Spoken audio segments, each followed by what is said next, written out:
Congrats to you all for what a week it has been with the release, finally, the much anticipated release of the PreachCon 2024 tickets. Yes, August 14th and 15th, the 16th, if you can attend, went on sale this week. We have less than 10 tickets left, which is just amazing as we extended it to 2 days.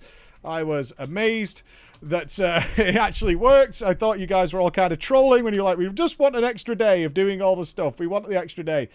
And it has happened. It's actually amazing. I'm so proud of you guys. It's really good. I am happy to announce our confirmed attendees. Of course, the rules are we never announce our secret attendees, of which literally everybody we asked has said yes, which I'm blown away by.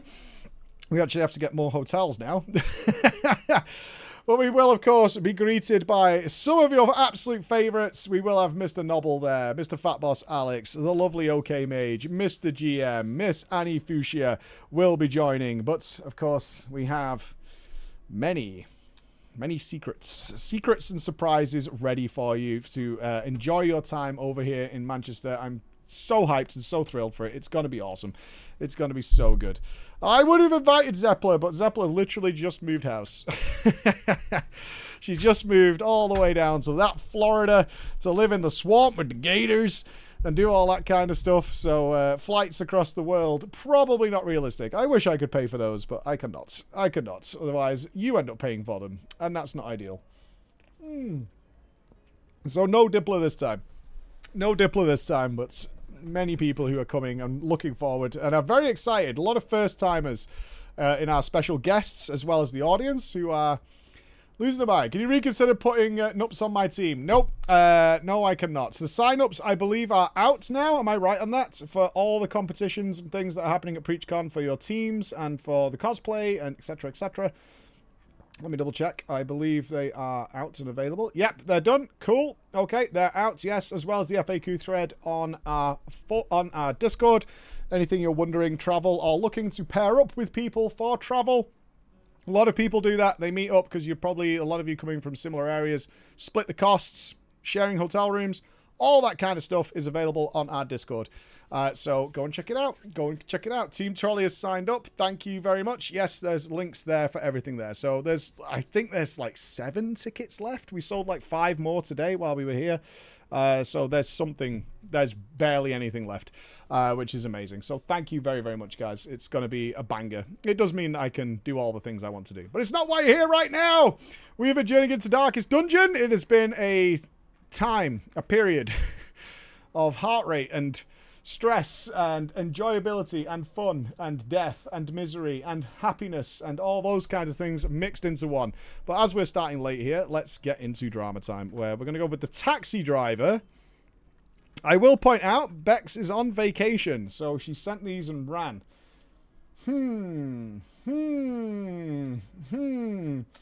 She sent these and ran, so we'll see. We'll see what lurks in this environment. We'll see what Bex has done. She sent us some stories and scattered. Okay, the taxi driver. Now, hopefully this isn't referring to some sort of late night TV show, but it's definitely not fake. Who would have done that?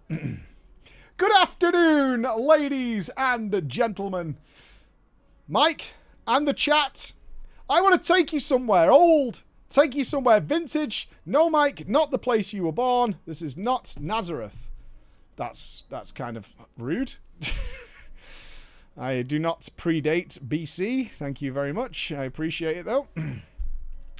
I'm not even going to 2004, but in fact, it's only to 2020. That's not even that long ago. That's 4 years ago. That's 4 fucking years ago. It is, of course, that wonderful, wonderful place. The place where the elitists came to thrive and the casual nostalgia enjoyers went to die. It's WoW Classic. Yes, it is. When sickness fell over the globe and we were all restricted to within our 4 walls, I found myself with an abundance of time. I only ever really played retail WoW, and even that I did as ultra casual. I had never even stepped inside a real raid in my entire life. It wasn't before my own older brother, Thrumblow, would ask me to play some WoW Classic with him. That I decided, sure, how could it go wrong with me and my brother? Now, I will tell you this. The Classic WoW gameplay was not brand new to me. I had started the game in late 2006. You've played since 2006 and never been inside a raid. What the fuck do you guys do with your time? How the fuck are you playing this game since 2006 and you've never even tried raiding? Not even out of curiosity?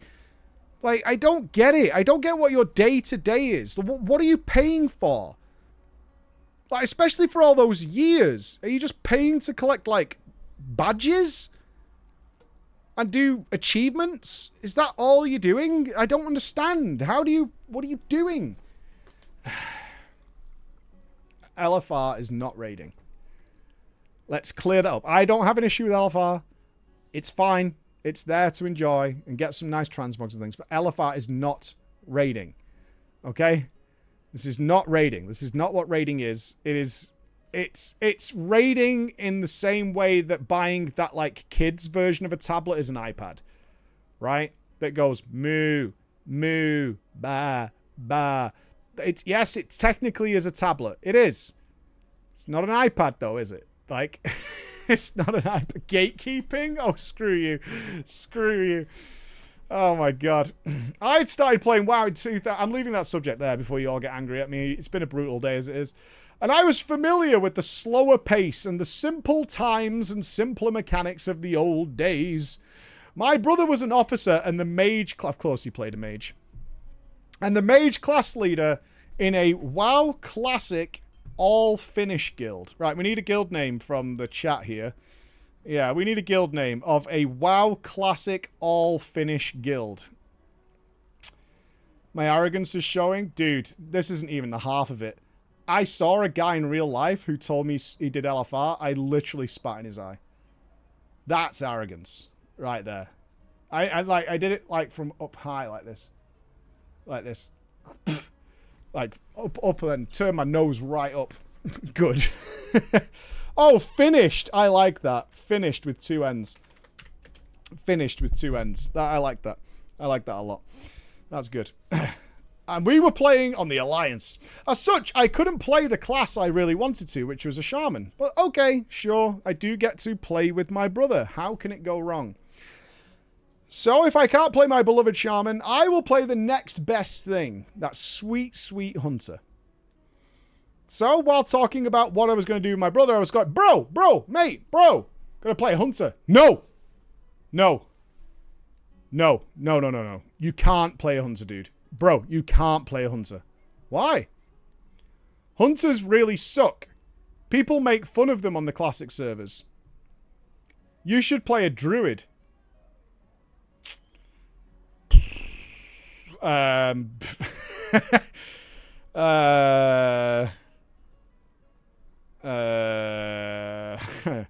I didn't stick around in the classic servers. Maybe he's going to be a boomy or a little kitty cat. Maybe. Could be a little kitty cat. I trusted my brother because why wouldn't I? Aww. Aww. Oh. So I made myself a little kitty cat druid. As I joined the guild and told them of my plans to level the druid and join the raid team as feral, the reactions surprised me. I was cheered and I was encouraged. I even received a couple of helpful packages in the mail from some of the guildies, arming me with bags and a few pieces of gold. I was kind of all set up for my classic adventure. I was genuinely surprised. Leveling it was pretty fun. Well, nothing super spectacular happened during this journey. There was a few little moments that I remember. I got level 40 and bought myself my first mount. I tanked a few dongers. Thrumblow would spend most of his non-raiding time in Ungoro Crater. He was a member of what we called the Devilsaur Mafia, a coalition of raiding guilds that had the entire area of Ungoro in a chokehold as their members camped the Devilsaurs. They relished that sweet, sweet Devilsaur leather. This had also made Thrumbo unbelievably rich. When I say rich, we're talking Zuckerberg rich. He had reached the gold cap multiple times over. Then why are you carrying on? Stop. You're done. You won. You won. You beat the game. You won. You're all sorted. You're all square. You could just stop and go and do something else. Just stop getting more and more money. It's fine. It's fine. You won. It's good. Of course, I reached that moment, my friends, where I ended up leveling Un'Goro myself. I was 45 in one of the area's caves, killing whatever slimy boys happened to appear, when I stumbled across a horde mage named Kieran. Not an uncommon appearance, but I could tell his character was ugly as hell, therefore he was probably Welsh. The server we were on was highly populated, and the horde outnumbered the alliance 2-1. Usually, mage players avoided me, because I was a feral druid, and mages don't like it. Which stuck fear into their hearts, thinking of my claws tearing into their precious robes. Kieran wasn't just any mage, though. Kieran was brave. And also, way higher level than me. And I think he could tell by how I was acting, I was probably shit at PvP. Yeah, he saw you didn't immediately go into stealth and start stalking him. He could tell. He could tell. I was like, okay. So, he killed me. I released my spirit, made my way back to the cave, and rezzed up. I attempted to kill some more quest mobs when Kieran killed me again. I rezzed and came back, but at this point I was getting frustrated. Normally I would just, of course, leave the area and come back later, but this time I had a secret weapon. The Devilsaur Mafia was in the area. My bro was in the area. My bro was capped. I threw my boy a whisper. Bro, help me though. I'm being bullied in a cave by a mage. Mage is smacking me. Looks fucking Welsh. Smells like cheese. My fearless brother, level 60. Geared to the fucking teeth. Richer than Scrooge McDuck. Said, go fuck yourself. Said, I'm camping Devilsaurs. You're a feral druid. He's a mage. What the fuck is wrong with you? I mean... I think that's kind of fair, to be honest. It's like, dude, what the fuck? Killing yourself? Yeah, just stealth or what? What's he supposed to do? Slow you down? You're a fucking druid. I was empowered by my brother's words. In his own way, these were loving words. So I hopped into stealth. I saw my prey. I carefully crept upon that mage. He was keeping his eye out for me, I could tell. He could see I had rezzed as my skeleton was now on the floor. But he didn't leave. It was no help. I did my huge opener, to which I looked staring longingly at an ice block while I was staring at my buttons on the action bar. As soon as he stopped, he saw my opener had finished, he just blinked and frostbolted me. And I died. I was once again running to the cave. And I thought, I desperately need help. It's the levels that are doing it. It's not me. It's the levels. So I threw a message to my brother. Bro, mate, you've got to help me, bro. You got to help me. The mage is, like, still here. And he's, like, way higher level and shit. And he's, like, some sort of gladiator, I think. He's, like, really high level. He's, like, level 50 or something. You could, like, kill him really easily, though. Bro. I wasn't there. But I like to imagine my brother let out an audible sigh of how annoying I was as a younger brother.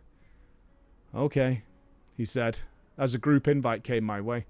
Bro, he's in the cave over here. In the cave. His name is Kieran. He's in this cave here. Just a mage, mate. Sure enough, my brother came storming through on his steed, wailing into the sounds. He found Kieran, and he fucked that kid up. He blasted him off the map. He even stayed around to make sure the evil bully stayed away from me. I was doing my quest when soon, Kieran, that cheeky cunt, attacked me again. Not to worry, though. My bro is here. And he killed Kieran again. My brother then threw me a whisper, though. How did you die to this guy? He's a noob. Yeah, I know, mate, but he's like higher level than me, ain't he, mate? I'd like to remind you, for context, my IRL level at the time was 24. This time, Kieran didn't return for a while. And I finished my quest up. As we were making our way out of the cave, though, we saw him. There was Kieran. Kieran wasn't alone this time. Kieran was accompanied. Kieran didn't bring one other mage to assist him. Kieran brought 3 mages. All of them had very similar names to Kieran, and all of them were capped. I said, bro, what are we going to do? My brother didn't say anything.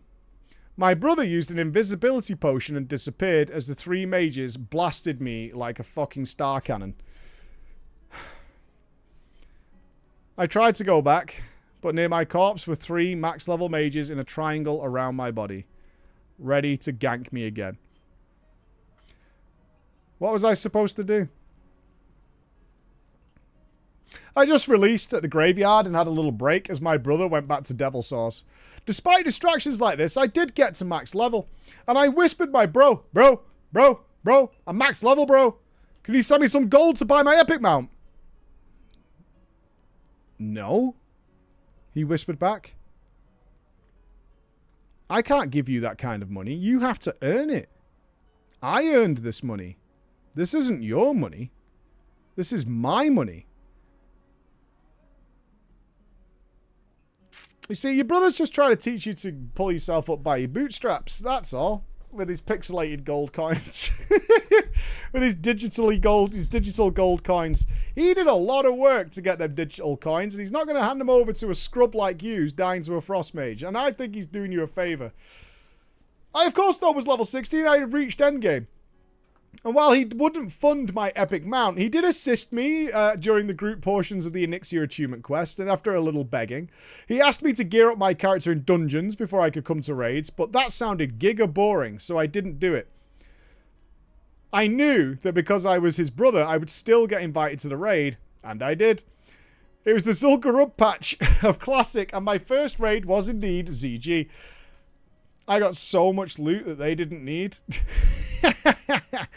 I got a bunch of blues, at least 2 pieces of epic loot. The Hydra boss did not drop the fishing pole though, and I actually got annoyed despite the fact that I was getting geared to the fucking teeth. Outside of raid hours, I tried to make cash to buy the epic mount, but mysteriously, whenever I made money, it would just vanish away. Whether it was to pay for repairs, consumables, any money I made would almost just leak out of my bag. Bro, come on, mate. Come on, mate. Come on. Come on now, bro. You have like the gold cap.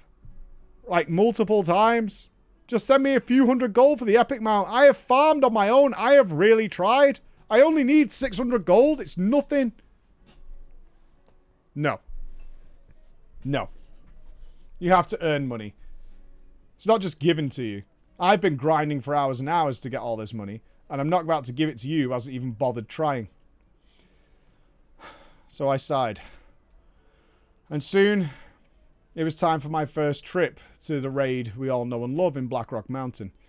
In the classic realms, especially on the heavily populated ones like this, the process of preparing for a raid was set in stone for the entire realm. 5:30 p.m. sharp. There would be a Heart of Hakkar buff going out to everybody in Booty Bay. 5:45 p.m. sharp, there would be an Onyxia head turn-in for the Dragon Slayer buff in Stormwind. 5:50 p.m. sharp, our guild would ride out of Lakeshire, Redridge Mountains in one large group. We would enter through Blackrock Mountain from the south, hug right, make our way through a few elite mobs, enter Blackwing Lair on the upper level. This was the strategy. This was the plan. This is how it is done, at least on paper. In practice, it was a calamity. You might get your Hakkar world buff in Booty Bay, only to get assaulted by 5 Horde rogues who also knew the times when everybody would be AFK waiting to get their buff. And then they would vanish and leave you buffless and poor. You might get your Dragon Slayer buff in Stormwind, only for all your world buffs to vanish as soon as you look around confused. It wouldn't be until someone would yell, "There's a shaman on the roof!" that you would know where they went. They would have been purged. On multiple occasions, our raid would... Can you purge world buffs? No way. Can you? I didn't think you could purge world buffs. Are they considered a magic buff? No way. Oh my god, I had no idea. That sucks. That's brutal. What a dick. That shaman is a fucking dick. What an absolute dick. That is absolutely brutal. He stood around ready to raid. You get your big buff and some shamans just like, boo. That's not a Chad move. That's just spoiling someone's night. That's not funny. That's really shitty thing to do. That's just spoiling someone who's been waiting all week to raid and just spoiling it for them. That sucks. On multiple occasions, our raid would enter the mountain only to run into the hungry PvP guild that camped the mountain at that time of night, ready to bloody their blades as we used any tools we had to make it to the raid before we got ganked. On top of this, our guild, The Finished, had become, and I'm sad to admit this, a meme guild on the realm. Multiple copy pastors would go out in trade chat during the 15 minutes between world buffs, decrying our guild, complaining about us. Why?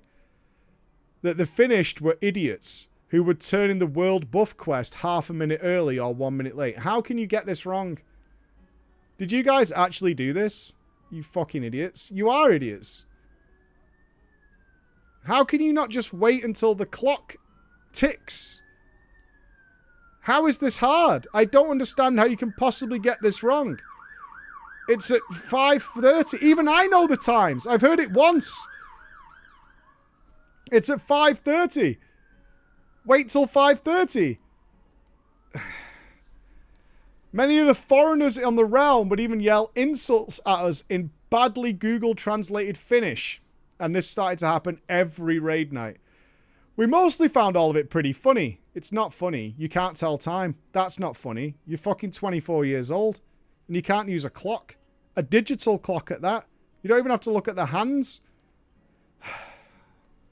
On the very first night as we made our way to Redridge, from Redridge to Blackwing Lair, the main group of the raid would reach the entrance to the mountain, only for the raid leader to yell, "Stop!" What's going on? People asked. The author has not made it here yet. They don't have an epic mount. He's poor. As soon as the raid heard that I alone, was slowing down their progress of making through Blackrock Mountain, people started talking about me. They started talking about me like I was some sort of strange exotic beast in a zoo, a curiosity found in some decrepit old mansion. How it was so weird and unusual that I was raiding Blackwing Lair and didn't have an epic mount. "I'm coming!" I shouted. People wouldn't rage though. They seemed kind of happy, like I was a mascot or something. We made our way to the raid, and here I found out why people were so excited about a feral druid joining their guild. I looked over the raid frames, and my health bar was the only orange bar there. I was the only druid. Worse than that, I didn't have the multiple buff spell yet. As the raid sat there, I had to spam Mark of the Wild on 4 people, take a drink, cast 4 more Mark of the Wilds, drink, rinse and repeat. And after this buff extravaganza was done, one of the melees asks, "So, can we get that guy in our group then?" I wondered why. Maybe this player wanted to keep an eye on me. Another melee spoke out, No. Needs to be in our group.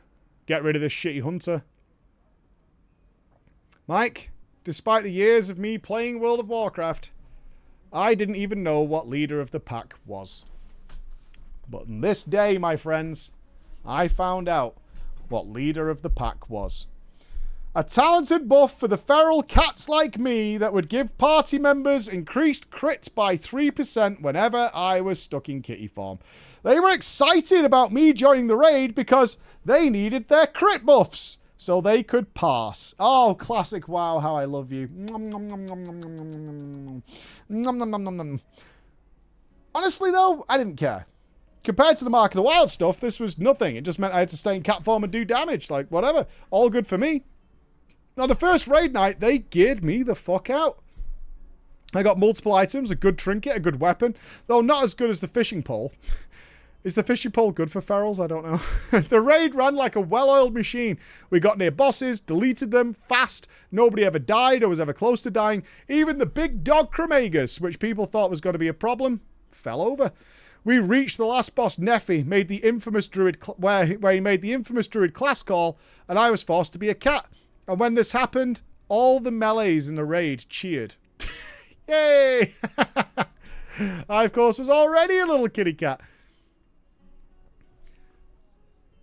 After the raid, after I'd proven myself, after I had done so much to give the raid happiness, I whispered my brother for a third time.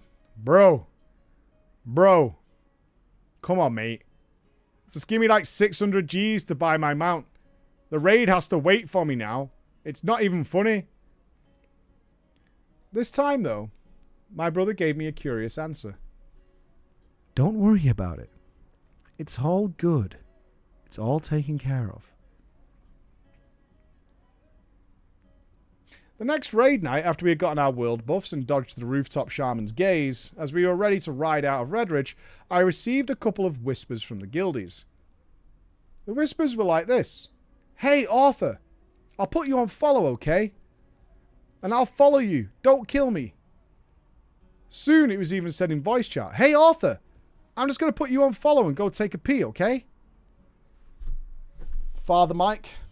Vicar Mike. The raid wasn't annoyed about me being a slow little bitch on my crappy mount. They were elated.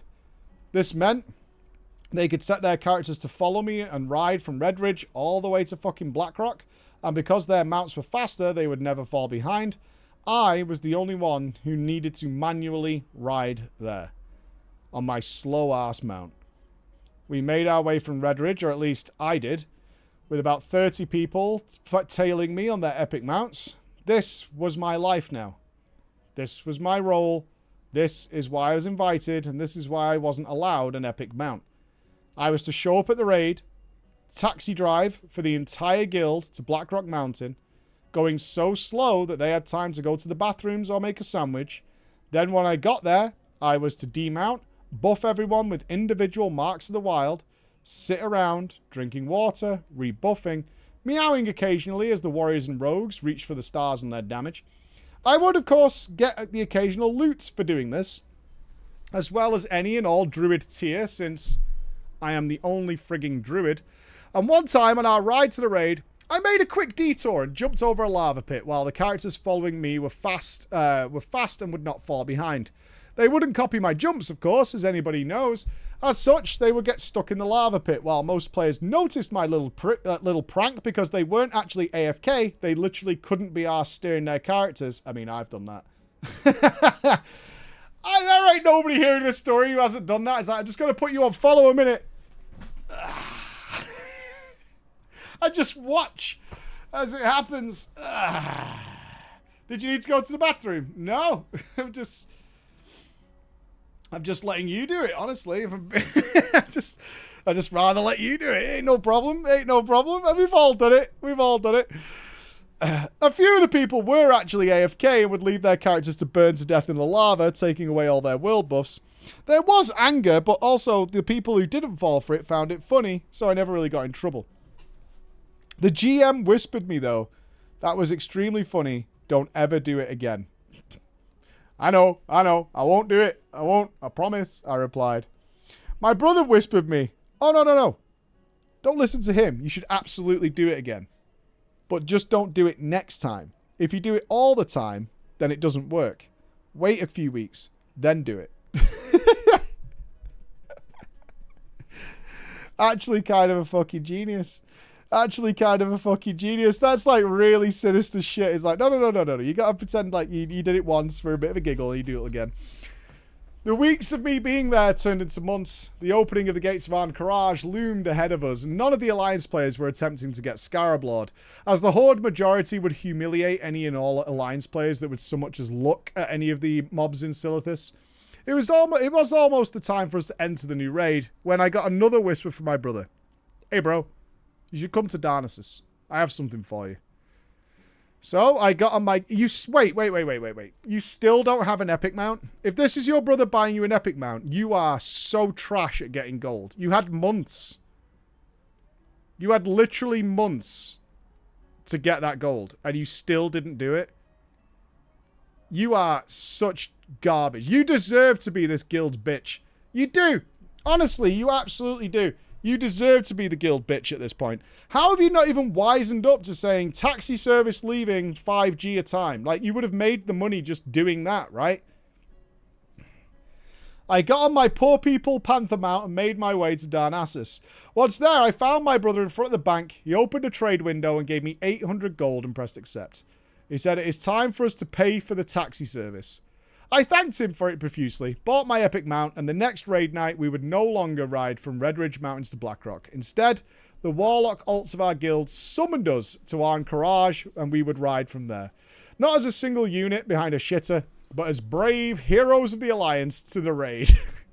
Only for us to get absolutely destroyed as all the horde would stand out in the open airway having a PvP ganking party every single night.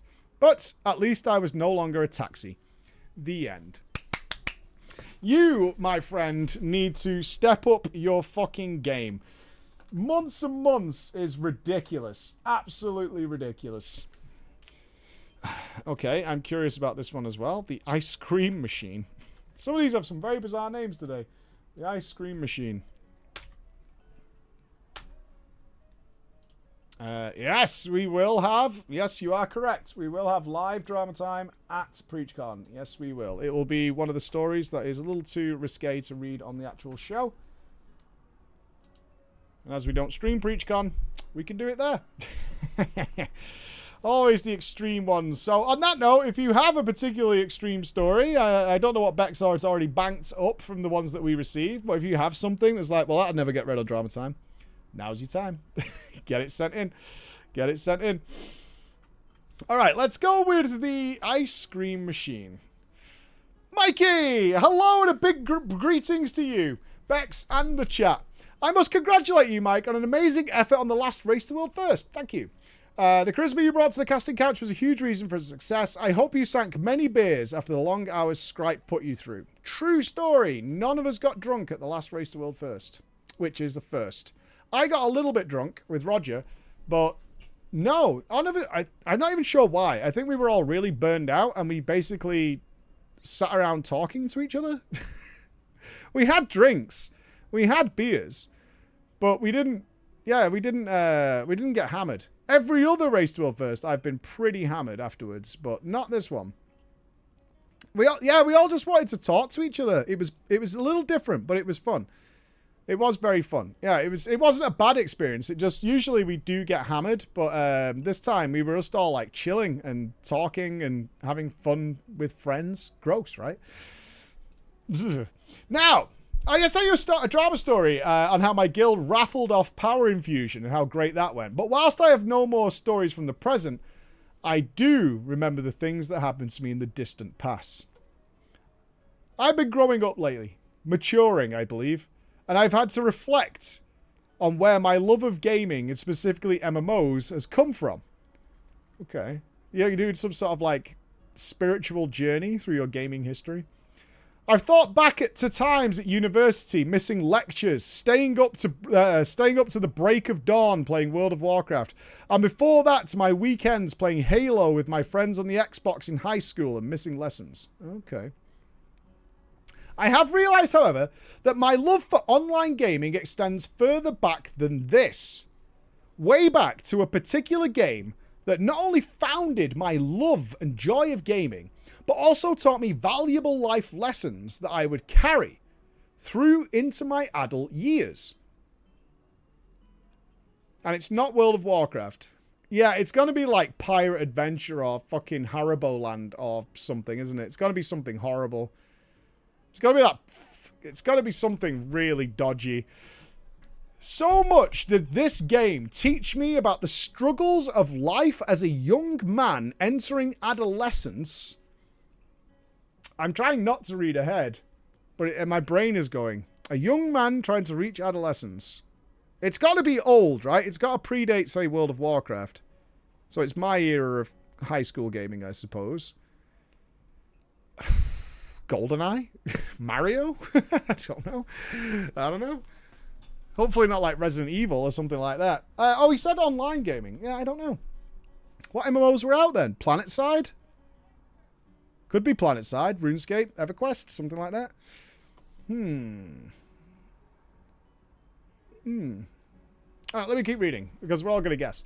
Mike, I've divided this into a series of lessons that the game taught me. So maybe you can educate some of your younger members of the audience. Oh, hey, pull out your pencils, sit at your desks, my friends, and lean back in your chairs. You're about to get educated. The year is 2007. Harry Potter fandom is at its peak. There wasn't a Harry Potter MMO, was there? Don't think so. A man in a turtleneck is trying to sell me some expensive phone that doesn't even have flip-open capabilities. What a dick. True. Although the best phone ever created, as we know, was the slide phone from The Matrix. That's fact. That's fact. It clicked. It was awesome. The economists are saying everything is awesome, and me, at the age of 12, am about to experience a life-changing event. I am about to play my first ever MMO. Emma had that phone. Yeah, I never got it. My dad didn't want me to have a mobile phone. The first phone I had was the 3310, the brick. It was awesome. I had the high score in my college on Snake. People used to give me their phones so I could get them the high score as well. I was the Snake guy. I was like a Snake's high score peddler. People didn't understand. Like, there's people. Don't you guys realize? I'm going a little off tangent here, but people who aren't gamers are fucking really shit at games. Now, I know that sounds obvious, but like, it's actually unbearably bad. Like, how terrible they are that they can't figure out basic shit, like super basic shit. I'm not saying like they're gonna smash like Street Fighter or something like that. I don't expect them to do that. But if you give them even a basic game, they're just like, they just like fall apart. When I tried to explain to people that you only need the buttons 9 and 1 to play Snake with, they didn't get it. I was like, well, you can go up or right with 9, and you can go left and down with 1, and you can't do those things simultaneously, so you only need those 2 buttons. And they would look at me like I was, I don't know, like Doctor Strange, and I was like opening some sort of kaleidoscopic universe in front of them or something. They were like fucking, like, I didn't, it was, they just see me there playing it. It's like, you just do it with 2 buttons. You can do it really fast. It's like, it's so obvious. I don't know. It's a traumatic time for me, all right? It was a traumatic time. And they didn't even pay me to get their high scores. They just used to come to me in the hallway and be like, can you play Snake for me, mate?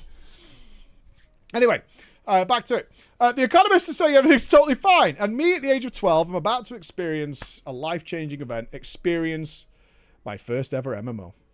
Now, Mike, let me set some context for what this game is. Yeah, I haven't seen it yet. I'm in my final year of primary school in Team Australia. How old? It's a bit late for Australia right now, though the Australians are probably all asleep. But any of you late-night Australians on a Friday? Last year of primary school for us is like 10, 11. In the UK? 12? Okay, 12. All right. Up until this point, my experiences of all gaming have been limited to the classics of the N64 and the PS2 era, so I assume we're going PC. My weekends would consist of going to the video game rental store. BIS. Nothing more fun than going to the game fucking vendor store. So good. So good. Game rental store visit. Class. Absolutely love it. Rental store, hiring a game or a disc and playing it over the weekend. There's nothing better. You never felt bad if you got a shitter. You still played the crap out of it for the weekend and just never rented it again. And if you got a good one, you just rent it each weekend. Tip top. Our Blockbuster didn't do video games. We used to go to, like, it was called like Game World or some shit like that. That just had them all. It was awesome. At this time, I did have some familiarity with PC gaming via browser-based games like Neopets, which I suppose is technically an MMO. And LFR is technically raiding. I see where you're coming from.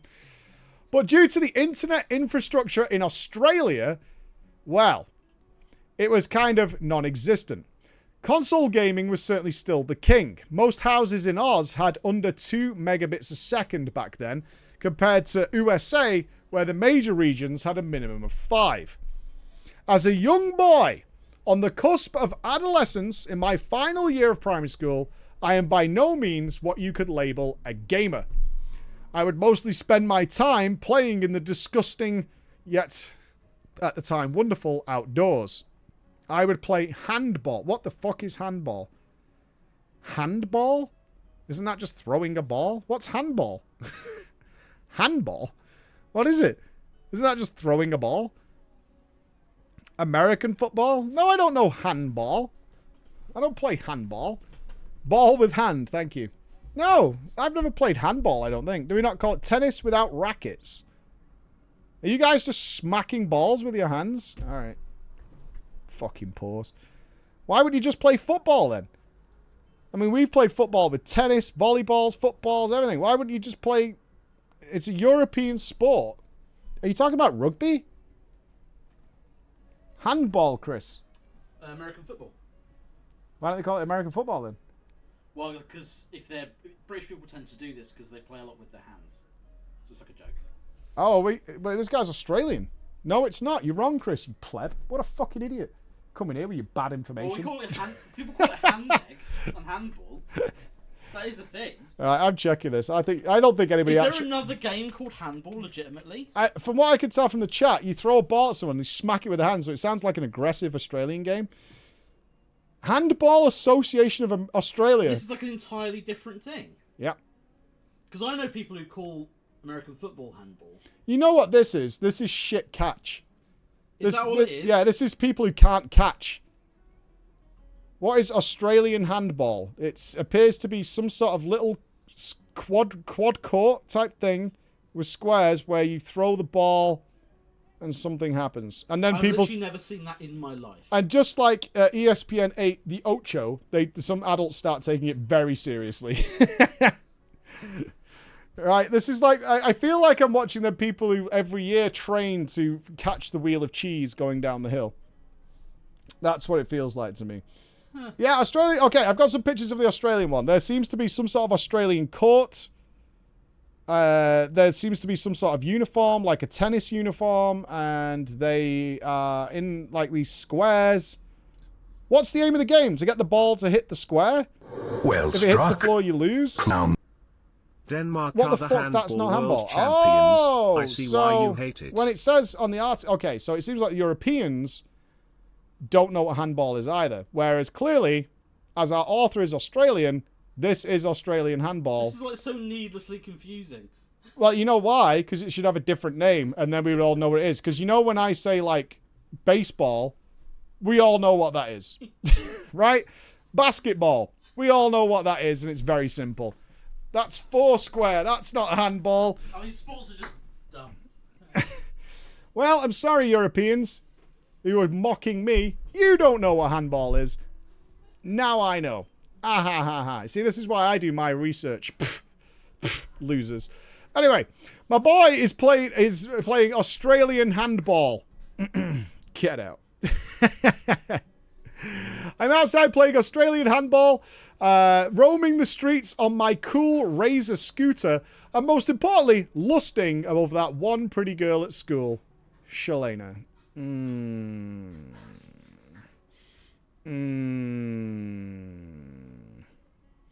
There were two popular things at my school. Sugar-flavoured ice drinks from the canteen called slush puppies. Okay, everybody knows what slush puppies are. Right, that's universal. Okay? That's universal. We all know what a slush puppy is.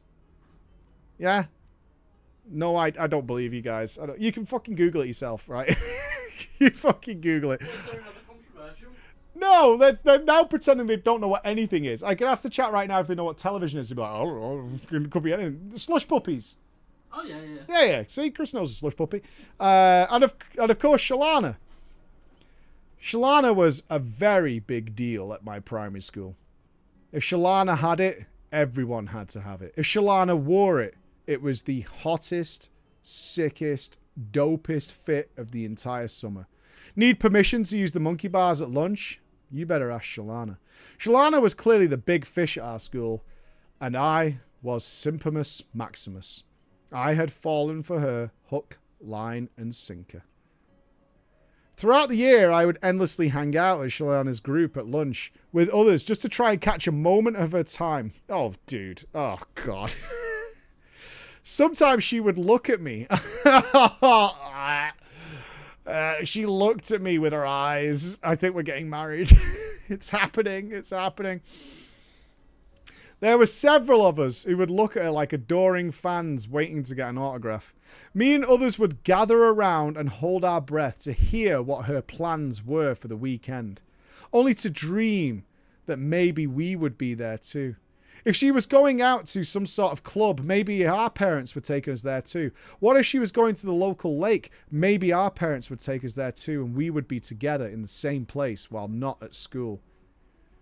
As it was one of those very lunch breaks when Shalana regaled to us of a most fascinating tale.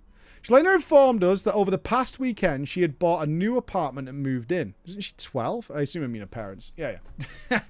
Renovations had commenced with new hardwood floors, fresh licks of bright pink paint on the walls. Gross.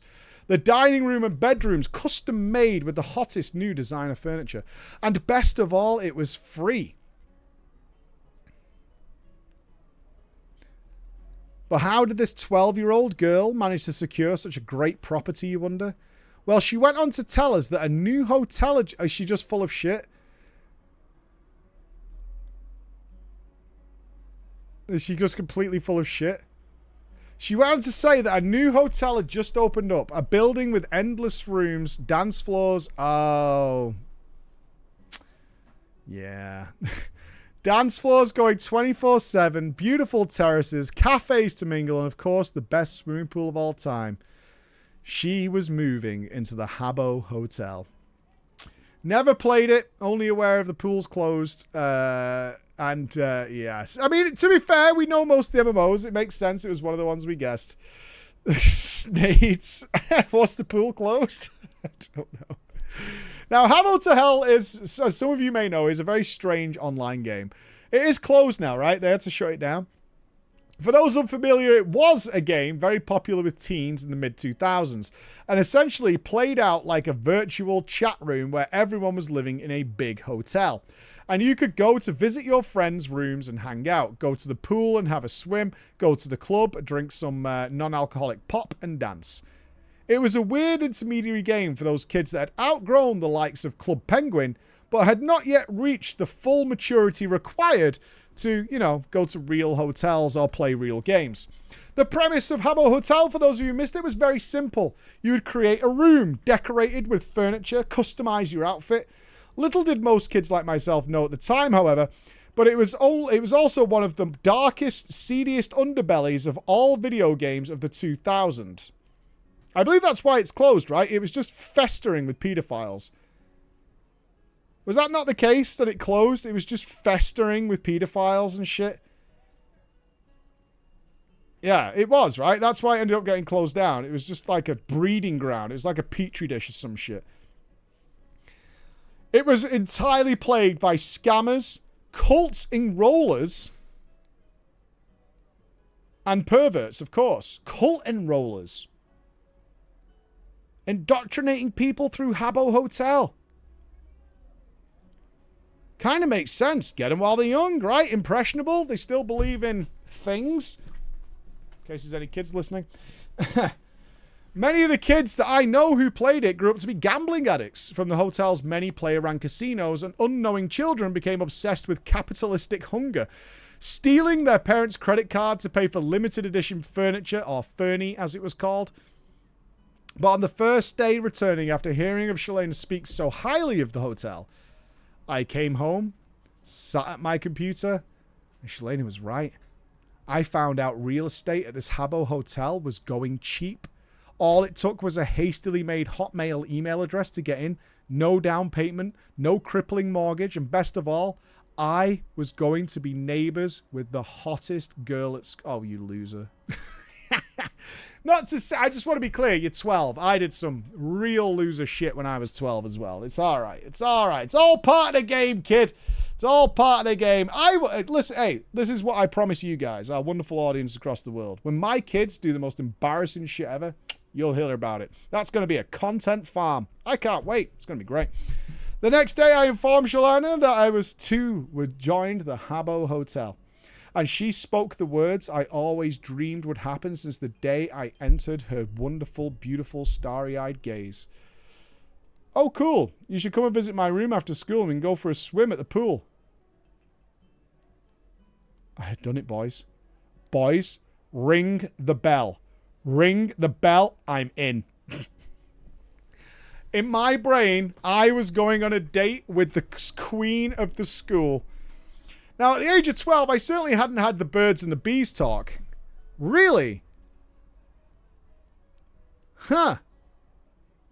I had to do that with my son at age 9. Just for reference, because it was, yeah. it was popping off. It was popping off. But I was beginning to have strange feelings. Feelings I didn't understand. Oh, you're so confused. Oh, I feel really bad. Your parents should have had it with you before fucking 12. Shit, I did it in school before then. Yeah, I literally had a school presentation at 11. For sure I did. Because they had to do it for the girls, for their monthly things. Yeah, we totally did that before. I had it in primary school, for sure. Yeah, I had that at school. I was having new feelings. Feelings I didn't understand. Strange feelings towards this... the siren of the school. The siren of the school. Feelings that would drive me to do things that I would never ordinarily do. Like move into a virtual hotel to spend time with her. But soon, my friends, I would come to a crossroads. I would have to make a decision that rocked me to my core. I had to make a choice that I didn't understand. A choice between the love of my life and virtual furniture. That afternoon after school...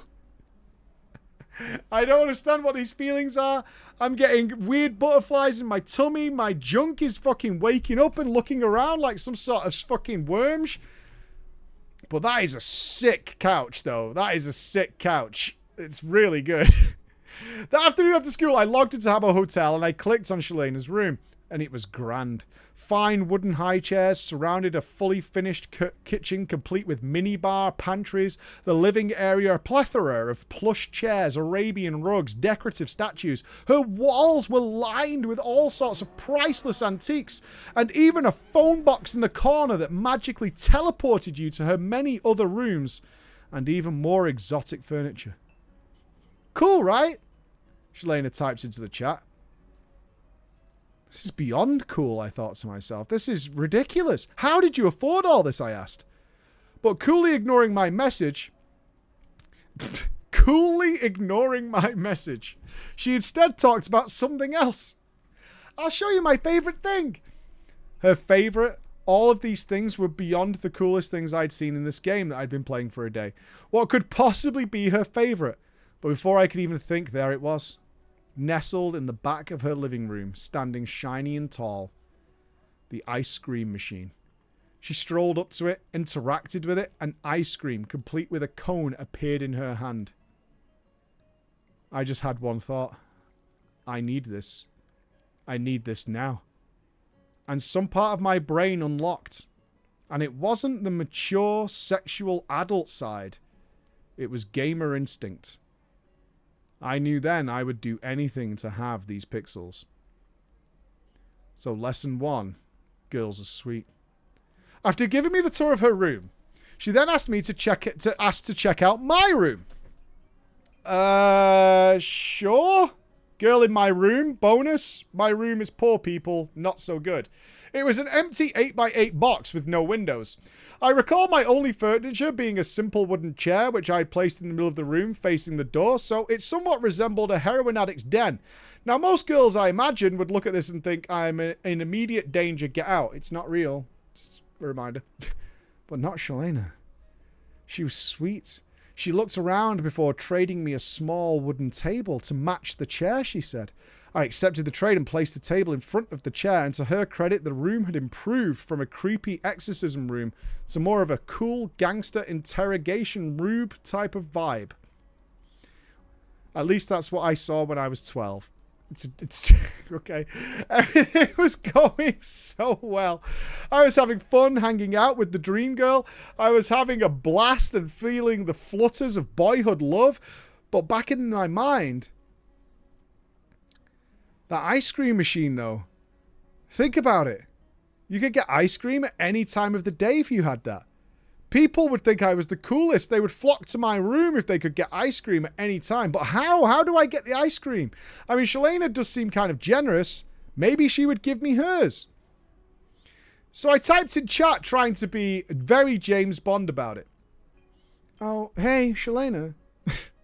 Just, you know, you gave me that table. I'm just wondering, like, I obviously, I'm not asking, but I'm just saying, if you got like any spare furniture, you know, stuff you're not using because your room's kind of finished, like that's just sort of like in a store box or something like that you just don't need right now, that maybe I could borrow just to learn how the whole thing works, you know what I mean? You can have it back whenever you feel like.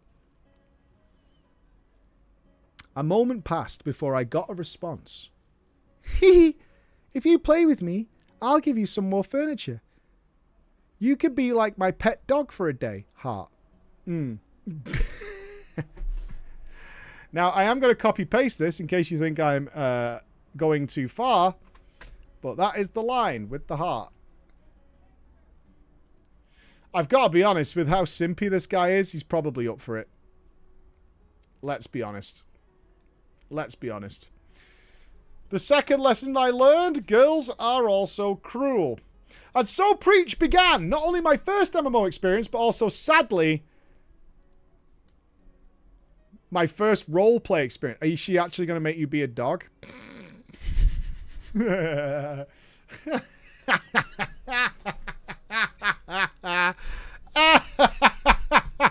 Oh, no. Don't do it, dude.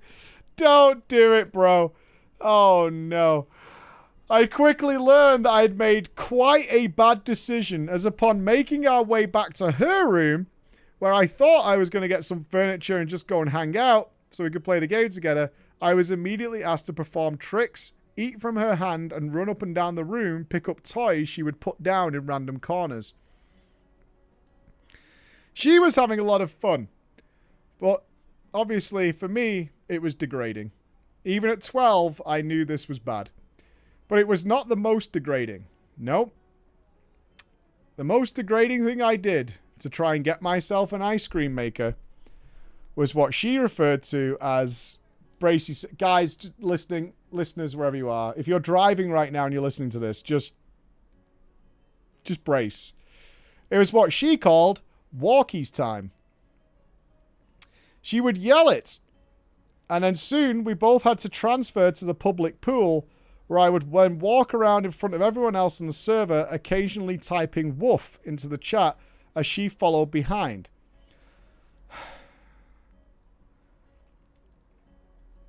That's down bad, dude.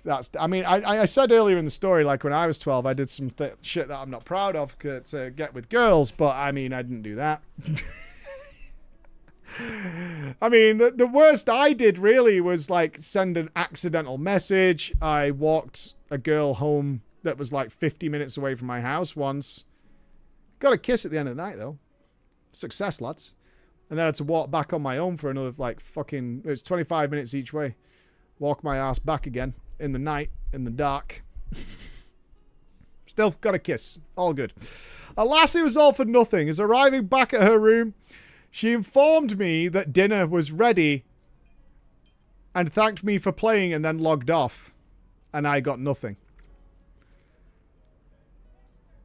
As her character disappeared, I felt distraught and oddly abused. I scrolled endlessly through the catalogue of furniture I could just not afford, including, of course, the infamous ice cream machine. And that's when I decided to come up with a plan. I had no money to buy Habbo credits, which is the MTX, but my parents, they had money. Oh god, kids' plans are so fucking obvious.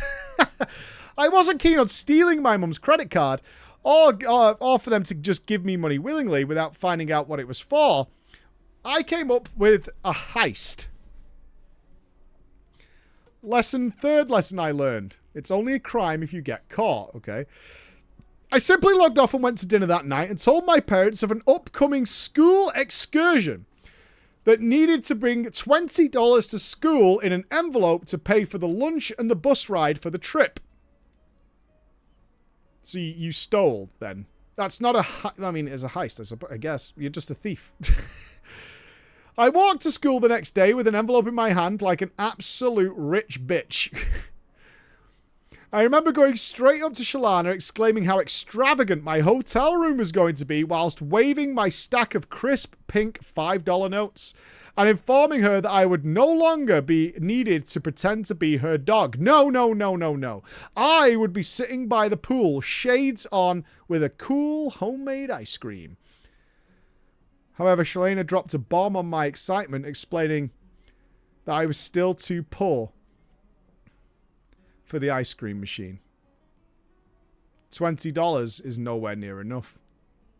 How much is this fucking game charging for cosmetics? Even back in the day, she did let me know of a place where I could get more money to perhaps afford the ice cream machine. The Habbo Casino. Oh my god. Habbo? I've never played Habbo Hotel. So the kids can go to the casino there?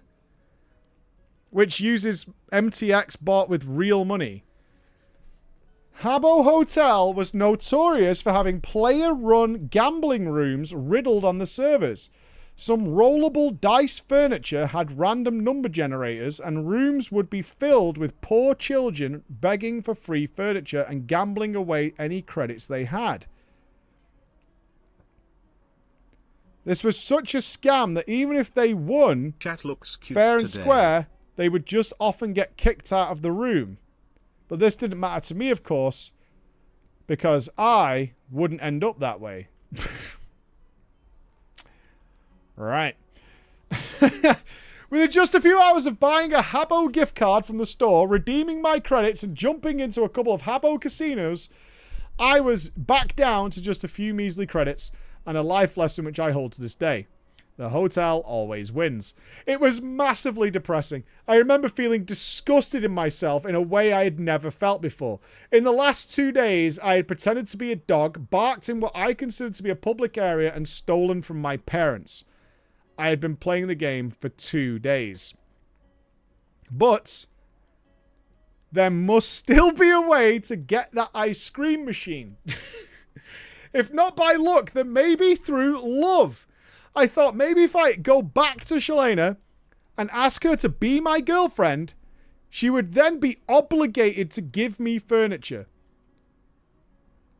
In my mind, if we were boyfriend-girlfriend, then technically that furniture is half mine. Oh. Yeah. Yeah. But could I do this? At this point, I was thinking less of her as the love interest that she was 3 days ago, which seemed like an eternity. But now she was away to a cool frosty cone. Whilst I was confused with what was motivating me, love or greed, I at least knew I wanted to make her my girlfriend either way. That's amazing. Honestly, at this point, I have no idea why I want to date you, but both of the potential reasons still involve you being my girlfriend, so that bit is genuine. I was, of course, too young at the time to be able to arrange an actual in-person date myself, and I'm a bit nervous. You're 12. You could use a phone, and a bit nervous at hanging out with a girl outside of school. Really? At 12? Shit, did I have a twisted bring-up, or were you very sheltered? I can't tell which one is the truth. I was out and free by 11. I was gone. Bye. So I got my dad, who knew Shalana's parents through the school, to call them and arrange for me and Shalana to go to the movies that weekend. All right. They agreed, and me and my dad picked her up that weekend and drove to the movies together. Ah, our boy's in. He's going. I was filled with nervous excitement the whole way there. I put on my best shirt. My mum ironed my pants for me, and my dad got me to polish my trainers. Oh. This is unfortunately, though, where my plan was thwarted. Not by me, but by my dad. The lesson I learned this day is do not take your parents on dates. Really? My dad must have been bored at the idea of taking 2 kids to see some shitty movie, and instead of picking the obvious choice of Disney Pixar's beloved Ratatouille, went for the more niche option of Zodiac, the modern take on the Zodiac serial killings of the 60s. Dad's a gangster. What's it about? A rat in a hat? I don't think so. This is the one with Mark Ruffalo in it, isn't it? That's the one. The time period is right. It's got to be the Ruffalo one. Yeah, it's a great movie. Whilst fortunately, my dad did make the correct parenting decision to escort us out of the film after the second murder. That's such a dad thing to do. It's probably just gross at the start to, like, get you in. It won't do it again. Ah, there it is. It'll be... Oh, no. Shit. And took us quickly to McDonald's to try and take our minds off what... Okay, just don't tell your parents. I will buy your sanity with Happy Meals. It was too late. Shalena was upset and asking to go home.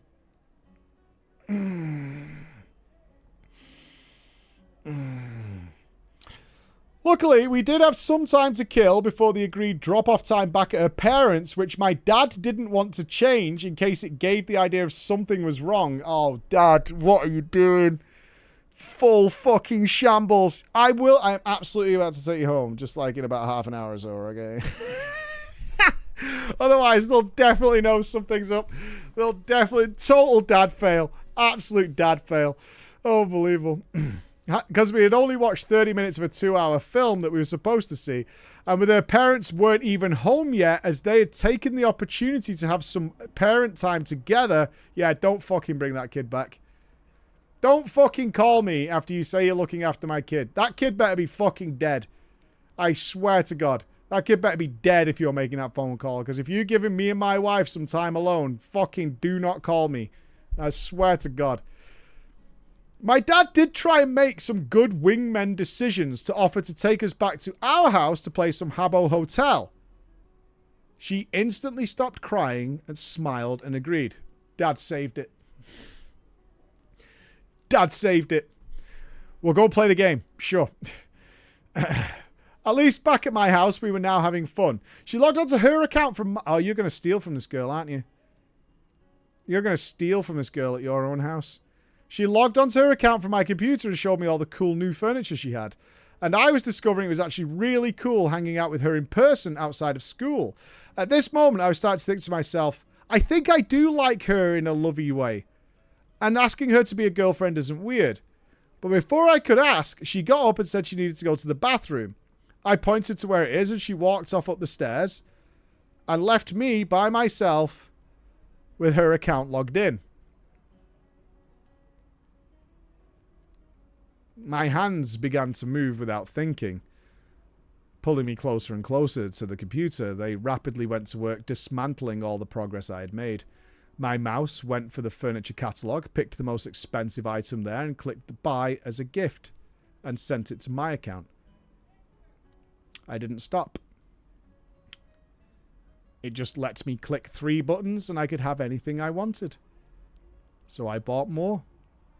I raked in all the furniture I could get with the credits on her account before I heard again the footsteps coming back. And just like that, I was back in my seat, waiting for her to sit down, none the wiser, and she had no idea of the savagery that had just occurred. I never asked her that day to be my girlfriend. It felt wrong. Yeah. Yeah, it's probably not a good idea to steal from someone and then ask them to be your girlfriend, but I don't know. We simply went back to playing a bit before driving her home at the appropriate time the movie should have finished. The final lesson I learned with Shalena. 3 days later at school, I was called to the principal's office, and waiting there was not only her, but her mum, and even worse, my friends, my mum. she'd accused me of stealing. Shalena's mum accused me of stealing her daughter's furniture and, in turn, real-life money, which she had given to her as a gift. I'll be honest, guys, a lot of thoughts went through my head as I was in that room, but I'm glad to say I admitted that I had done it. Shalena had obviously seen that an absurd amount of furniture gifts had made their way to mine because, of course, it was just written on the log. She was really unhappy. I was given detention for a week by the school for the thievery. Probably the weirdest thing that the principal has ever had to deal with, as she looked thoroughly uninterested now I think back to it. So let me get this straight.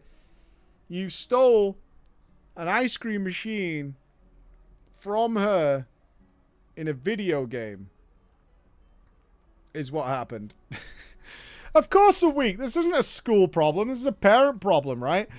But just I thought I had learned all the lessons above. I had learned everything Habbo had to offer. It gave me one more. The moment when, in response to receiving my detention from the principal, my mum replied, "Don't worry, he won't be playing any video games anymore." I hope this doesn't mean that he can't... but I hope this doesn't mean... Oh, no.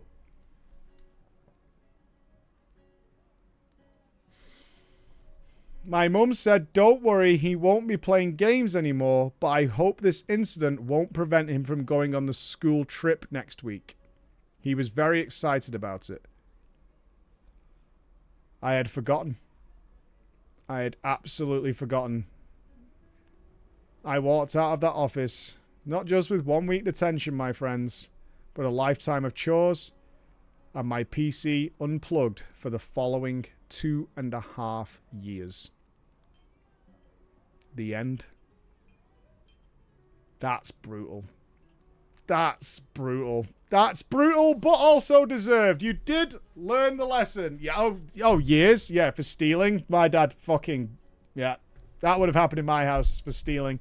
Stealing in a video game. That you've got to give yourself that context of that year. That year, you're talking early 2000s. Online gaming is full of pedophiles, drug addicts, all sorts of stuff. And then you've become a thief after playing a game for 2 days. Parents were not fucking about back then. Like, stick to your PlayStation, stick to whatever, but no PC gaming at all. No PC. Did he go on the trip? Did he go on the fictional trip? Did it happen? No, it didn't. Ladies and gentlemen, that does bring us to the end of drama time. I have seen that another ticket has gone for PreachCon. That's awesome. So I'm looking forward to meeting you all. It's going to be amazing. It's not too far away now. Just like 3 months away. We will be spending our time together in person. So it's going to be awesome. I am going to go home, see my family, have some fun, and pick up a new car tomorrow, actually. My wife has chosen her car. The insurance is paid, so she's paid out. So we are picking up our new car tomorrow. So hopefully everything will work out nicely. We can't do Fallout. I had made a decision earlier. I will not be watching Fallout on the stream. I simply cannot commit time without regularly. Certainly not for another like 8 episodes or whatever. So I'm going to watch it at home and I'll talk about it. Deal. All right. So be good. See you Sunday or Monday. Sunday or Monday. Bye, guys.